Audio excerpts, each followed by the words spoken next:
చేసుకుందాం. మన ప్రభువును రక్షకుడైన యేసుక్రీస్తు శ్రేష్టమైన నామములో ఈ గృహ కూడికి వచ్చిన మీ అందరికి కూడా నా హృదయపూర్వకమైన వందనాలు తెలియజేస్తున్నాను. దేవుడు మీ అందరినీ ఆశీర్వదించును గాక. ప్రాముఖ్యంగా సుధారానికి పోతురాజు కూడా నా ప్రత్యేకమైన వందనాలు. దేవుడు మిమ్మల్ని మీ కుటుంబాన్ని ఈ సంవత్సరం వర్ధిల్లింప చేయను గాక. ఈ గృహ కూడికి ద్వారా నీ గృహంలో ఏర్పాటు చేసిపడ్డ ప్రార్థన ద్వారా నీ కుటుంబం నిత్యము సర్వోన్నతమైన మార్గాల్లో స్థిరపరచబడి నడిపించబడిన గాక. ఆమేన్. బైబిల్ తెరిచి ఒక చిన్న వాక్యాన్ని మనం ధ్యానం చేసుకుందాము.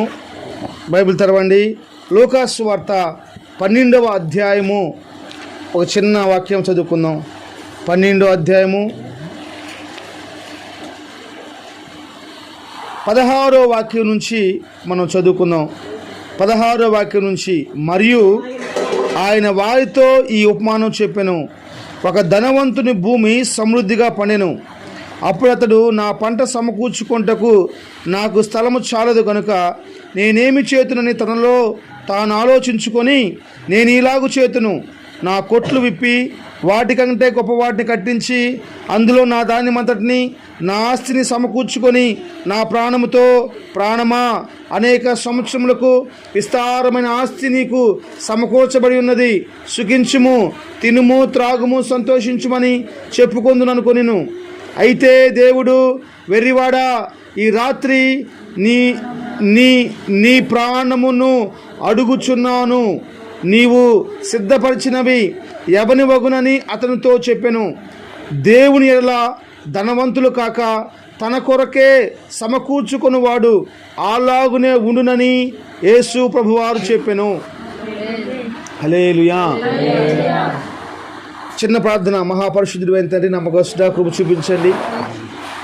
ఇదిగో మిమ్మల్ని ప్రార్థన చేసుకున్నాం, ఆరాధించుకున్నాం. మీ వాక్యం ధ్యానం చేసుకోబోతుండగా మీ కృప కలిగిన మాటలు మన నోటికి అందించమని, ఇక్కడ చేరి వచ్చిన ప్రతి ఒక్కరిని దయతో జ్ఞాపం చేసుకొని, వాక్యంకు వ్యతిరేకంగా పనిచేస్తున్న ప్రతి దురాత్మక శక్తిని బంధించమని యేసు నామములో ప్రార్థన చేస్తున్నాను తండ్రి. ఆమేన్. హల్లెలూయా. జాగ్రత్త తినాలి. మరి ఈ ప్రాంతానికి వచ్చి ఈ విధంగా ఈ కూడికిని ఏర్పాటు చేసుకున్నానికి ప్రభు అనుగ్రహించిన మహాకృపను బట్టి ప్రభువుకే మహిమ కలుగును గాక.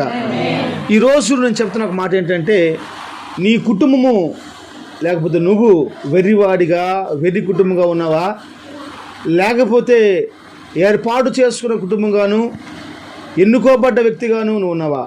ఈరోజు మనం దీని గురించి మనం ఆలోచించబోతున్నాం.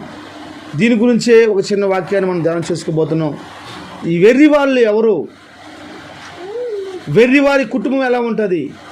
గుర్తుపెట్టుకోండి, ఈ లోకంలో చాలామంది వెర్రి వాళ్ళగానే కనబడుతూ ఉన్నారు. ఈ లోకంలో చాలామంది కుటుంబాలు వెర్రి కుటుంబాలుగానే మార్చబడిపోతున్నవి. వాళ్ళు గ్రహించుకోలేకపోతున్నారు. ఇక్కడ ఒక ధనవంతుడి గురించి రాయబడిన మాట. ఎవరి గురించి అమ్మా ఇంద్రమ్మ గారు? ధనవంతుడు. జ్ఞాపం చేసుకోండి, అతని పేరు బైబిల్లో రాయబడలేదు, కానీ ఇతను ఒక ధనవంతుడు. ఇతను పంటేశాడంట.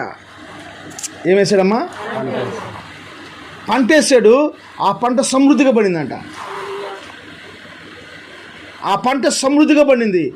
జ్ఞాపం చేసుకోవాలి, మనకి మించిన ఆశీర్వాదం వస్తుందంటే దేవుడు పరీక్షిస్తారు, కానీ మీరు మర్చిపోవద్దు. నాయకులు చూడండి, మించిన ఆశీర్వాదం, ఈ రోజుకు చాలిన ఆశీర్వాదం ఉంది. అన్నము, బట్టలు, సెల్ ఫోను, పెట్రోలు అన్ని సమృద్ధిగా ఉన్నాయి. రేపుడికి ఉన్నాయి, వచ్చే వారానికి ఉన్నాయి, వచ్చే సంవత్సరానికి కూడా ఉన్నాయి. అంటే మించిన ఆశీర్వాదంలో నువ్వు నీ కుటుంబం ఉందంటే అర్థం ఏంటంటే దేవుడిని పరీక్షలు చేయబోతున్నాడు అని అర్థం. దేవుడిని పరీక్షించబోతున్నాడు అర్థం. ఇది గ్రహించుకుంటే నువ్వు ఎన్నుకోబడ్డ కుటుంబవి. ఇది గ్రహించుకుంటే నువ్వు ఎన్నుకోబడ్డ దానివి, కోరుకున్న దానివని అర్థం. అంతే. ధనవంతుడు ఒకడున్నాడు. అతను చదవండి 16 వచ్చిన. అతని భూమి సమృద్ధిగా పండిందంట. మరియు ఆయన వారితో ఈ ఉపమానం చెప్పెను. ఒక ధనవంతుని భూమి సమృద్ధిగా పండెను. ఒక ధనవంతుని భూమి ఏం చేసిందంటమ్మా? సమృద్ధిగా పడిందంట. సమృద్ధిగా పడిందంట. జాగ్రత్తగానండి. ఒక వ్యక్తి వెర్రి వారుగా ఎప్పుడు మార్చబడతారు? వాళ్ళు అనుకుంటారు, చాలామంది అనుకుంటారు, మేము జ్ఞానులమి అని మీసాలు ఇంత పెద్ద పెట్టుకొని తిప్పుతూ ఉంటారు. అవసరమైతే మా మీసం మీద నిమ్మకాయ కొన్ని నిలబడతామని చెప్పేసి అంటూ ఉంటారు కొంతమంది. మేము చాలా జ్ఞానులమి, మేము తెలుగుల వాళ్ళమి. అనుకుంటూ చాలామంది ఉన్నారు ప్రజలు. వాళ్ళ కోవాలోనే బహుశా ఇతను కూడా వస్తాడేమో, ఈ ధనవంతుడు కూడా వస్తాడేమో. ఇతను ఎంత తెలివి కలవాడంటే జాగ్రత్తనండి. ఒక భూమి పంట పండాలంటే కొన్ని కారణాలు. నాకెళ్ళి చూడమా. ఒక భూమి పంట పండాలంటే మీరు నేర్చుకోవాలి వాక్యం. మీరు వాక్యం నేర్చుకొని అనేక మందికి బోధించాలి. అందుకే నాకు చూడాలి. ఎప్పుడైనా మీరు బైబిల్ చదువుకోవచ్చు, ఎప్పుడైనా చదువుకోవచ్చు మీరు. కానీ ఇప్పటికప్పుడు ఈ మాటలు మీకు వినిపించబడవు, మీకు బోధించబడవు. కాబట్టి శ్రద్ధగా చూసి మీ మైండ్లో నింపుకోవాలి మాటలు. స్తోత్రం, హల్లెలూయా. జాగ్రత్తనండి. ఈ వ్యక్తి ఎంత తెలివి కలవాడంటే కరెక్ట్ టైంలో కరెక్ట్ పంట వేసాడు. ఏ సంవత్సరం ఏ పంట వేయాలో నాకు తెలుసు. కొంతమంది వరంగల్లో ఒక బ్రదర్ ఉన్నాడు. ఆ బ్రదర్ వాళ్ళ రిలేషన్ గురించి అప్పుడప్పుడు మాట్లాడుతూ ఉంటాడు నాతోటి. ఏమండి వాళ్ళు పంటలు వేస్తారు, ఎవరికి అర్థం కాదు, సీక్రెట్ అంట. ఎలా సాధ్యమని అడిగి నేను. వాళ్ళు ప్రార్థన చేసుకుంటారండి. ప్రార్థన చేసుకున్నప్పుడు దేవుడు బట్టలను చూపిస్తాడంట. ఏం చూపిస్తాడు? పంటకి బట్టలకేం సంబంధం? బట్టలు చూపితే ఏం పంట వేయాలి? జూమా పత్తి వేయాలంట. ఎవరికో అన్నం పెడతాడు చూపుతాడంట. అన్నం పెట్టిన చూపిస్తే ఒరేయాలంట. ఎవరికో అంటే అంటే ఒక ఎగ్జాంపుల్ అని చెప్తున్నాడు. వాళ్ళు ప్రార్థన చేయొచ్చుండగా ఆ సంవత్సరం ఏ పంట ఏమంటే ఆ పంట ఎత్తాడంట. పోయినసారి ఇప్పుడు వర్షాలు వచ్చినాయి, భయంకరం వచ్చినాయి. ఆ సంవత్సరం పత్తి వేసారంట వాళ్ళు. మరి అక్కడ వాళ్ళ వరంగల్లో నాకు తెలిసిన ఫ్రెండు, వాళ్ళు ఎక్కడో నాకు తెలియదు, పత్తి వేసారంట. అందరూ ఎగతాళి చేశారంట. ఏంద్ర పత్తి వేశారు, అందరూ పొగాకు వేసుకున్నారు, మిరపకాయలు వేసుకున్నారు, చాలా బాగున్నారు. అంటే ఎందుకో మాకు ప్రేరేపణ వచ్చింది పత్తి వేస్తామని చెప్పేస్తున్నారంట. వర్షం వచ్చినాయి, అన్నీ పోయినాయి, పత్తి మాత్రం నిలిచిపోయింది. ఆ పొలంలో పైసా కూడా నష్టం లేదంతే, మిగతా పొలం మొత్తం నాశనం అయిపోయినాయి. ఇదిగో ఈ ధనవంతుడు ఉన్నాడు చూసావా, చాలా జ్ఞానవంతుడు. ఎంత తెలివిగలవాడంటే ఎలా ప్రకృతిని వాడుకోవాలి అలా వాడుకుంటున్నాడు. ఏ సమయంలో ఏ పంట అయినా నాకు తెలుసు.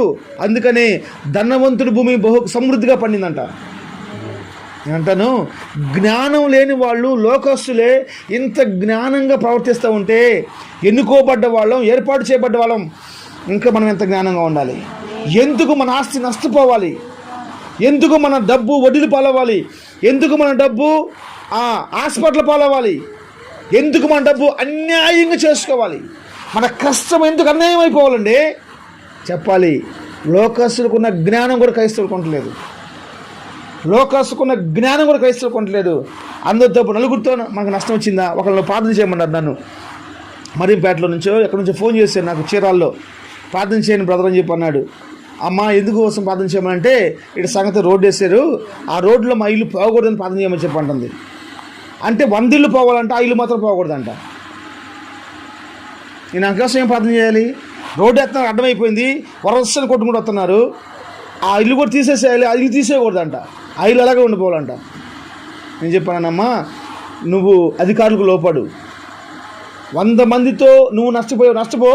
ఒకటి మాత్రం గుర్తుపెట్టుకో, నువ్వు నమ్ముకున్న దేవుడు ఆ నష్టానికి రెట్టింపు కనతనిస్తాడు. స్తోత్రం. నీ దీనత్వం తెలుసు, నీ బీదరికం తెలుసు, నీ కష్టం తెలుసు. కాబట్టి వాళ్ళతో పాటు నువ్వు నష్టపోయావు కాబట్టి నీ ఒక్కొక్క పైసాకి దేవుడు వెలకడతాడు. స్తోత్రం, హల్లెలూయా. ఫరో రాజు యోసేపు మాట్లాడినాడు. 7 సంవత్సరాలు ఏ పంట వేయాలో యోసేపు చెప్పిన పంట వేశారు. రానున్న 7 సంవత్సరాలకు ఆశీర్వాదకరంగా మార్చబడిపోయింది. స్తోత్రం. ఎవరున్నారు ఈరోజు ఇంతమంది క్రైస్తవులు పంటలు వేసుకున్నారు, పాలు చేసుకున్నారు. ఒక పాష గారు అక్కడ పోయి, అన్న మరి బెదరో లేకపోతే పాష గారు అండి, ఈ సంవత్సరం మా పొలంలో ఏం పంట వేసుకోమంటే అడిగి ఉన్నారా అంటే, కొన్ని పొలాల్లో కంపల్సరీ ఒరే వేయాలి. వాళ్ళని అడిగేది ఒకటే, అడగపోయినా ఒకటే. కొన్ని పొలాల్లో మిరప తోట వేస్తారు, పొగ తోట వేస్తారు, శనగలు వేస్తారు, మినుములు వేస్తారు, అమ్మా పత్తి వేస్తారు, మొక్కజొన్న వేస్తారు, జొన్నలు వేస్తారు, జూడు వేస్తారు, ఇంకా చాలా పంటలు ఉన్నాయి. వేరుశనగ వేస్తారు, పొగాకు వేస్తారు. స్తోత్రం. ఎవరన్నా పోయి ఈ పొలంలో అది మీరు ట్రై చేయండి ఎప్పుడన్నా ఒకసారి. పోతురాజు బాబు ఒకసారి ట్రై చేయండి, ఒకసారి ట్రై చేయండి. అట్టుంటే చూడండి. నాకు బాగా గుర్తు, నా జీవితంలో ఆశీర్వాదానికి 2 ఇడ్లీ తినడానికి డబ్బు లేని నా బ్రతుకులో నా బ్రతుకు మార్చబడిన సందర్భం ఏంది తెలుసా? మేము వెనుకొండలో పెద్ద ప్రాజెక్ట్ ఒకటి వచ్చింది. ఎన్నోసార్లు చెప్పాను. సాక్ష్యం కోసం నేను చాలా రోజులు బీరువాలో దాచిపెట్టాను, బ్యాగులో పెట్టి, మా అత్త వాళ్ళ ఇంట్లో పెట్టాను. నేను అది వాళ్ళు ఇల్లు కట్టేటప్పుడు తీసి పడేశారు. అప్పుడు పోయిందో మిస్ అయిపోయిందో కనపడలేదు నాకు. పెద్ద ప్రాజెక్టు, నా డ్రీమ్ అది. నేను పోయి పాష్ గారు చెప్పాను, బాప్తిసం తీసుకున్నాను అన్న, ఈ సంగతి నేను అక్కడ పలానా చోటుకి వెళ్తున్నానంటే ఆయన అన్నాడు, మీరు వెళ్ళొద్దని చెప్పేసి అన్నాడు. వెళ్ళొద్దని చెప్పేసి అన్నాడు. అదేంటన్నా మీరు అట్లా అంటారు, అక్కడ పోతే పెద్ద ప్రాజెక్ట్ అన్న, కొంచెం ఆశీర్వదించబడతానేమో, కొంచెం ఆర్థికంగా బాగుంటుంది, వర్చువల్గా ఖర్చు పడతానన్నా అన్న. నువ్వు పరిచయం ఖర్చు పట్టద్దయ్యా, నువ్వు పోవద్దని చెప్పేసి అన్నాడు. నువ్వు పోవద్దు అన్నాడు. సరే, ఈ ప్రాజెక్ట్ని వేరే వాళ్ళకి అప్పగించి వస్తాను, నాకు ఒక % డబ్బులు ఇచ్చినా కానీ 20,000 రూపాయలు వస్తాయి. అప్పుడు కూలి 60 రూపాయలు మనిషికి, లేకపోతే 100 రూపాయలు, 100 రూపాయల కూలి. 20,000 రూపాయలు అంటే ఆల్మోస్ట్ ఎన్ని రోజులు పని చేయాలి? 200 రోజులు పని చేయాలి. నాకు వస్తుందన్నా అని చెప్పేసి అంటే అస్సలు ఆ ఊరు పాటే మర్చిపోని చెప్పన్నాడు. ఆయన దేంతో చెప్పాడంటే ఒకటే రీజను, అక్కడ పరిచయం చేసేవాళ్ళు లేరు, చాపలు వేసేవాళ్ళు లేరు, మూతలు పెట్టేవాళ్ళు లేరు, వాళ్ళ పిల్లలకి టిఫిన్ తీసుకొచ్చేవాళ్ళు లేరు, వాళ్ళ ఇల్లు చూసేవాళ్ళు లేరు, వాళ్ళ ప్లేట్లు కడిగేవాళ్ళు లేరు, పిల్లల్ని స్కూల్కి తీసుకునేవాళ్ళు లేరు. ఆ పరిచయకి నేను ఉపయోగపడతానని చెప్పేసి ఆయన ఆ మాట చెప్పుంటారు. బహుశా 100% ఇది కరెక్టే. కానీ ఆత్మీయులుగా వాడు చెప్పిన మాట నేను విన్నాను. తర్వాత చెన్నైలో అని చెప్పేసి అన్నాను, పొమ్మని చెప్పి అన్నాడు. దేవుడు సేవకుల మాటకు లోబడతానని బట్టేసేసి ఎంత బ్లెస్సింగ్ అంటే, ఎంత ఆశీర్వాదం అంటే, నన్ను మించిన ఆశీర్వాదం నా కళ్ళు చూసినాయి. హల్లెలూయా. అనేక మంది ఈర్ష్యపడేంతగా ప్రభు నన్ను ఆశీర్వదించేశాడు. స్తోత్రం. హల్లెలూయా. ఈ ధనవంతుడు భూమి సమృద్ధిగా పడిందంట. ఆ మాట చెప్తుంటే నాకు కొంచెం కోపం వస్తుంది కూడా. రాంబాబు భూమి పడిందనో, ప్రశాంత్ భూమి పడిందనో, పోతురాజు భూమి పడిందని రాసిపెట్టి ఎంత బాగుంటుంది. జాగ్రత్త అన్నాడు. ఈ ధనవంతుడు ఏం చేశాడంటే అన్ని సమయానికి వాడుకున్నాడు.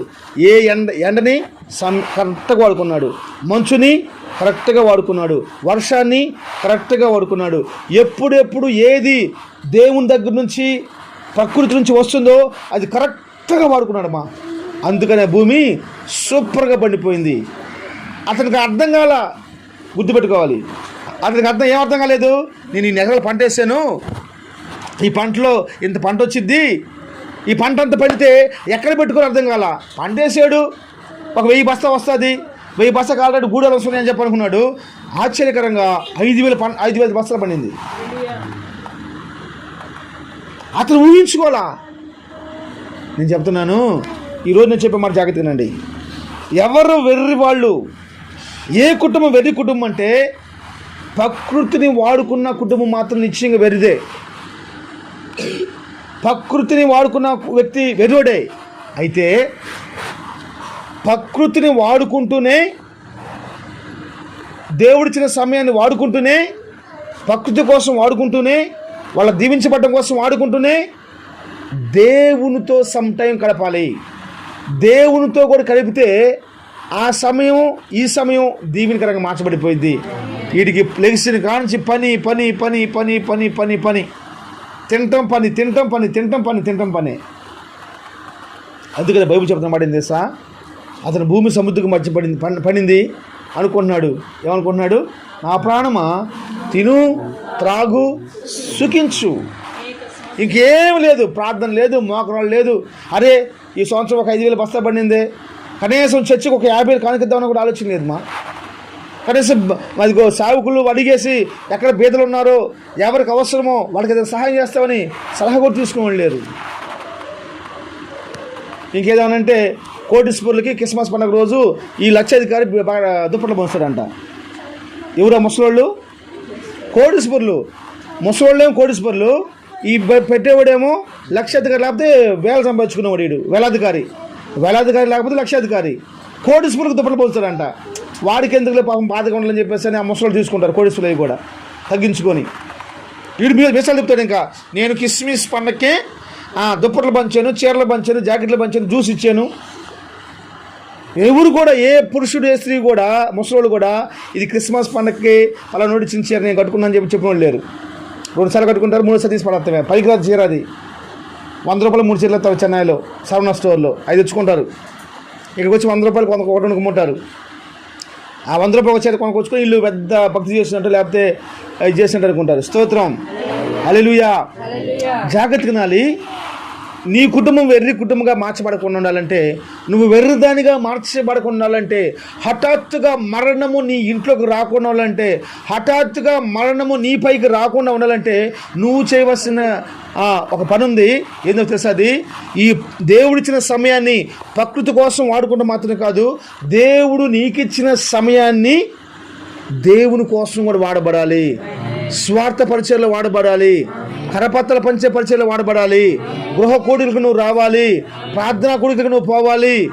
దేవుని విషయంలో కూడా నువ్వు సమయాన్ని గడిపితే మాత్రమే నీ కుటుంబము వెర్రి కుటుంబంగా మార్చబడదు, నువ్వు వెర్రిదానిగా మార్చబడవు. స్తోత్రం, హల్లెలూయా. అయితే ఎవరు వెర్రి వాళ్ళంటే బైబిల్ ఏం చెప్తుంది తెలుసా? 21వ వచనం, దేవుని ఎడల ధనవంతుడు కాక తన కొరకు సమకూర్చుకునేవాడు అలాగనున్నాడు. ఇప్పుడు ఈ లోకంలో ధనవంతులు అంటే ఎలా ఉన్నారంటే, ఎవరి దగ్గర చూపిస్తున్నారు తెలుసా? వాళ్ళు ధనవంతులని దేవుని దగ్గర చూపిస్తున్నారటమా. వీళ్ళు ధనవంతులు ఎవరి దగ్గర చూపిస్తున్నారు? దేవుని దగ్గర చూపిస్తున్నారు. మీరు ఆలోచించండి. వాస్తవానికి ఈరోజు వచ్చి సాక్ష్యం చెప్పాడు కదా, మొన్న నా చూసానికి వచ్చిన ఆయన మామూలుగా వచ్చాడు, ఇక్కడ అవుతుందని చెప్పలా. మొన్న వచ్చినప్పుడు మామూలుగా వచ్చాడు, ఈరోజు ఎట్లా వచ్చాడు? దీనికి 4 దీనికి 4 పెట్టి వచ్చాడు. ఎవరికి కావాలి? కృప ఏంటంటే మనం దాన్ని పెంటతో సమానంగా ఆయనకు తెలియదు, ఆయన తెలియదు పాపం. దాన్ని మనం పెంటతో సమానంగా ఎంచుకుంటామని చెప్పేసి తెలియదు వాళ్ళకి. దీనికి 4 పెట్టుకొచ్చుకో, దీనికి 4 పెట్టుకోవచ్చు. ఎవరికి కావాలండి అది? దేవుని దగ్గర ధనవంతులు చూపుతున్నారంటే వీళ్ళు. వామ్మో, ఇంతగా ఉంది అన్నమాట నాకు. దేవుని దగ్గర ధనవంతులు. అందుకని పొద్దున చెప్పాను నేను, స్తోత్రపాదలను ఇప్పుడు చెప్పాను, హెచ్చరికలను చెప్పాను, స్తోత్రపాదలు చెప్పాను, మరి ఏమో లేకపోతే రాత్రి పాదలు చెప్పానేమో. వస్త్రదానంలో ఒక ప్రత్యక్షత, ఒక తీర్మానము, ఒక డెడికేషన్ మనకు ఉండాలి. వస్త్రదానంలో కూడా ఉండాలి. తెల్లని వస్త్రం ఎందుకు కట్టుకోవాలంటే, నువ్వు ఎంత లక్ష రూపాయలు చేసే చీర కట్టుకున్నా కానీ తల చీరే. 100 రూపాయల చీర వేరియేషన్ చూపించామనుకో, దాని మీదకి పోయింది చీర, మన మనసు మొత్తం దాని మీదకి పోయింది. 100 రూపాయలే. కానీ తెల్ల చీరను లక్ష రూపాయల చీర కట్టుకొని తెల్ల పైన తెల్ల చొక్క 1 కోటి రూపాయలు యూజ్ చేస్తే తీసుకుని కూర్చో ఏమి తెలియదు. దేవుని ఎదుట ఏం చూపిస్తున్నారంట? వాళ్ళు ధనవంతులను చూపుతున్నారంట. అలాంటి వాళ్ళందరూ కూడా ఇలాంటి వారు అంటున్నారు. అంటే వెర్రి వాళ్ళే. నిశ్చయంగా మనం ఘనంగా మార్చబడాలి. మనకు బంగారం ఉండడం తప్పు కాదు, కార్లు ఉండడం తప్పు కాదు, డూప్లెక్స్ బిల్డింగ్లు ఉండడం తప్పు కాదు, దేవుని దగ్గర చూపించకూడదు. అది నేను చెప్తుంది. దేవునికి ఇస్తే దేవుడి దగ్గర చెప్తామమ్మా, తగ్గింపు కనపడాలి కదా.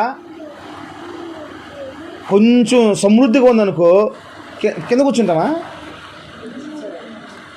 అసలు? ఇప్పుడు అందరూ కూర్చున్నారు, నా ముందు మీరు కూర్చున్న కింద. రేపు పొద్దున సుగిత్తుకు 4 కార్లు 4 బిల్లులు వచ్చాయనుకో, కూర్చొనేసి ఏంది సంగతిలో అంటాడు, నా పక్కన కూర్చుంటాడు. అనలే, ఎవరికి చెప్తాను ఎగ్జాంపుల్. స్తోత్రం అన్నాడు, నాకు తెలిసి అండవు. హల్లెలూయా. దేవుని దగ్గర మనము ధనవంతులు మనం చూపించామనుకో, ఏం జరిగింది? వెర్రి వారిగా మార్చబడతాం. మన కుటుంబం వెర్రి కుటుంబంగా మార్చబడిపోయింది. ఆయన అంటున్నాడు, ప్రభువారు చెప్తున్నాడు, అయ్యా రే, ఒరే ఎరుడా, ఒత్తుకోడా రే, ఒక ధనవంతుణ్ణి వెర్రివాడని తిట్టగలిగిన దేవుడు నా దేవుడు. స్తోత్రం. మరి వెర్రివాడ వెర్రి పనులు చేస్తున్నాడు అమ్మా. వెర్రి పనులు అవి ఎట్లా వెర్రి పనులు అవుతాయి? దేవుడిచ్చిన సమయాన్ని తన కోసం సమకూర్చుకొని, తన కోసం చేసుకొని, తన కోసం చచ్చిపోతున్నాడు. తమిళ్లో ఒక ఆయన ఉన్నాడు. ఏం పేరు ఆయన పేరు? సాపాటు రామన్న అని ఒక ఆయన ఉన్నాడు. ఆయన చూస్తుంటే, ఒరే బాబా, 2 పూటలు తింటున్నాము, 2 పూటలు తింటే నీ శరీరాన్ని భరించలేకపోతున్నాం. మనోడు 10 కేజీలు మటన్ తింటున్నాడమ్మా, 5 కోళ్ళు తింటున్నాడమ్మా, 25 కోడిగుడ్లు తింటున్నాడు, మళ్ళీ తనం తింటున్నాడు. ఎట్టున్నాడంటే ప్రశాంతంగా సన్నంగా ఉన్నాడు. ఇంకా ఏమి చేస్తున్నాడు అర్థం కావట్లా. పేరు మనోడు సాపాటు రామన్న అంటే. వాడు తింటుంటే వాడు తిన్నంతసేపు నోరు ఊరుతూ ఉంటుంది మనకి. అంత మంచి మంచి వెరైటీ తింటా ఉంటాడు. స్తోత్రం, హల్లెలూయా. ఇదిగో ఈ ధనవంతుడు కూడా తిండి తిండి తిండి తిండి తను తను తను తిని తిని తిండి ఏమైపోయిందో. బహుశా నేను అనుకుంటాను, నీవు సంపాదించింది 20 వచ్చినాయి.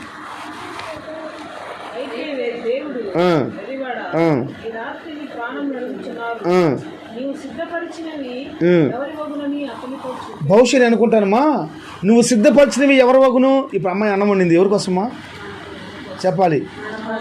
నువ్వు కళ్ళ ఊహించుకొని మా కోసం అన్నం వండుతావా? మేము వస్త్రం చెప్పాము కాబట్టి అన్నం వండావు. నేను అనుకుంటే బహుశా ఒకవేళ ఇతనికి నాన్న వాళ్ళు ఎవరు లేరేమో,